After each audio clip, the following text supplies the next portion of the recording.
In my early 20s, all of my friends from high school, one by one, were becoming Christians, and they were going to this one church. And I was the last holdout. And they brought me one Sunday, and the pastor was preaching right at me. So I thought this was a conspiracy, and I spoke to him afterwards, and I asked him why was he preaching directly at me. And he laughed, and he invited me into his office on Tuesday, and there in his office, that's where I accepted Christ. Tithing became a normal thing for me because I realized that the local church needed to be supported, that the pastors needed an income, and growth needed to happen that way. So yeah, that's been a reality in my life since I was 23 years old. So tithing for me is an act of obedience to God. In the Bible, it tells us to do this, to give back to Him.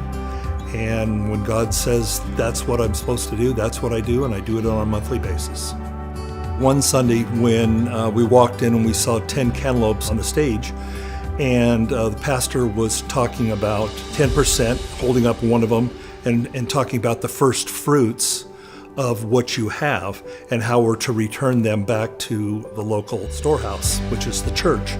So that made an impression in my life, and from then on, my first fruits, when I write my bills out on the month, I tithe the very first check. And then I go on to my mortgage and the bills.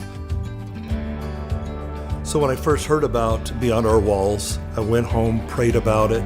God gave me a number to do, and I've been consistent with that every month. Ultimately, the idea of the vision that our pastors have here is helping beyond our walls, beyond our local church, and making an impact on people's lives outside of our area.